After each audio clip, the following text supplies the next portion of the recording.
आज यूरो के टिक्स की दवा लगाई और जिसके लिए यहाँ इसे ये ई कॉलर पहनाया सबसे पहले, जो कि डॉक्टर ने सजेस्ट किया था कि दवाई लगाने के बाद में ये उसको लिक ना करे उस स्प्रे को। सो इसने बहुत परेशान किया आज हमें। ये बहुत ज़्यादा इरिटेट हो रहा था इस ई कॉलर से एंड इसने बहुत कोशिश करी कि जैसे तैसे करके मैं इसे निकाल लूँ। मुझे भी बहुत बुरा लग रहा था बट इसके बेनिफिट के लिए हमें करना पड़ा। दैन पहले इसको हमने ड्राई बाथ दी, ईवा ड्राई बाथ, और इसको अच्छे से क्लीन किया ड्राई बाथ देने के बाद में। और यहाँ ये इसको अच्छे से पूरा वेट कर लिया और बहुत बहुत मुश्किल हो जाता है इस तरीके से, लाइक इसको संभालना। ये कंटिन्यू भूखे ही जा रहा था, रुक ही नहीं रहा था क्योंकि इसको बहुत इरिटेशन हो रही थी इससे।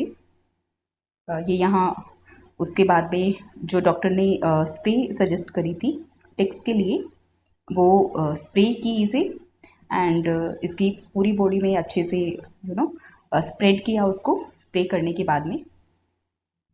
और यहाँ फिर इसका ये ई कॉलर निकल भी गया बीच में एक बार, देन वापस से लगाया और ये कैसे झटपटा रहा था उस वक्त।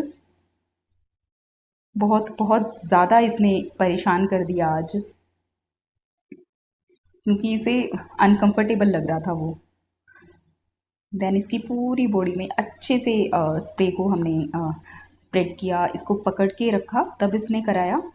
और फिर ये भाग पड़ा एंड उसके बाद में जो इसकी हालत थी जब हमने इसे छोड़ा तो ये ऐसे लोट पलोटे खा रहा था और इस तरीके से रिएक्ट कर रहा था, कभी कहीं घुस रहा था कभी कहीं घुस रहा था और बहुत ज़्यादा परेशान हो रहा था। बट हम लोग कुछ नहीं कर सकते थे बिकॉज़ वो ज़रूरी है इसके लिए, अदरवाइज़ टिक्स ज़्यादा हो जाएंगी। और ये इस तरह से परेशान हो रहा था, ये देखो बहुत बहुत परेशान हो रहा था और हम लोग भी साथ में।